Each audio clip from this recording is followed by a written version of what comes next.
Beauregard Dessoir here, Canadian lumberjack and amateur historian. I've come into the woods to look for artifacts from the period of French trapping in Canada, and I found something of incredible interest. It looks to be an old campsite, perhaps built by the Jesuits in the early 17th century, or perhaps something else. Let us go investigate. I find it interesting that, I've lived long enough in this area just to have seen this thing. And if I had wandered onto this and I didn't know anything about it, I might have thought, well, this is an old fireplace from an old cabin and that was my reference to the French Canadian woods. I'm not in Canada, I'm in Michigan, and that wasn't built by Jesuit priests in 1642. It was built by Michiganders in 1976. It looks old. It feels old. It feels like an old homestead out here. It's really not. I come out here every year and I think about this, and I think, is this new topsoil that keeps filling in there? Is that new topsoil that's covering up that old rusty horseshoe? Or is that just because heavy things sink into soft earth? And now I want to go over and look at this tree. I'll spin you around here. This is a cool tree. This is a white oak tree, American white oak.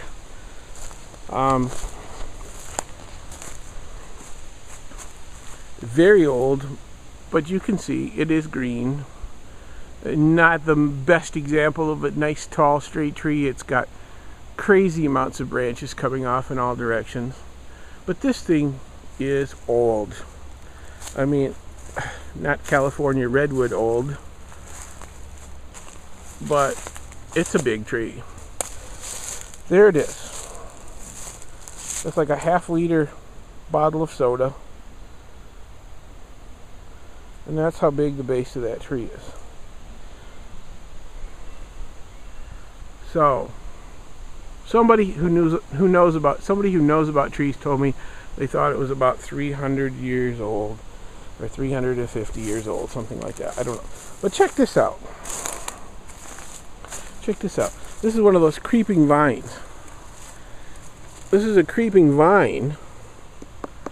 It's been there probably 100 years. And those things are amazing. And that goes all the way up. I mean, that's been there forever. And those have those little tendril things that hook in, whatever those are called. I don't know the biological term. But that is, for all intents and purposes, that is part of the tree. Because that's been there forever. And you're not getting that off. That is really cool. And I've always loved this tree. It's a terrible tree in some sense, because it's not very elegant, it's not very pretty. But it is huge. Now again, it's not huge by California redwood standards. And it's probably not even huge by oak tree standards. But it's the biggest oak in my woods. And I mean, just some of the branches are bigger than most of the trees. It's not terribly exciting. The most exciting thing I could do is talk about how, yes, the Jesuits, they planted this tree, and I am a Canadian lumberjack, and I've come out to cut it down. I am a French Canadian lumberjack, and I've come to cut down this tree. No, I'm not going to cut down this tree. It's a beautiful tree, yes. It's a beautiful tree, yes. I like it. But don't let me forget my soda pop. My most important asset, my most important possession in all the world. Right here, I need this for my own personal refreshment. Alright, I don't really do a French accent very well. Sometimes sometimes I try the odd clear silvers. Yes, my inspection has indicated that I have discovered a tree. What is this thing here? What? There's a knob of wood right here. Yes. Alright, that's all I got. This is kind of dumb. Just something to post. And yes, alright. I will stop now. I'm boring myself. I am even boring myself. This is the most boring vlog I have ever witnessed. Please do not watch this vlog. It is boring.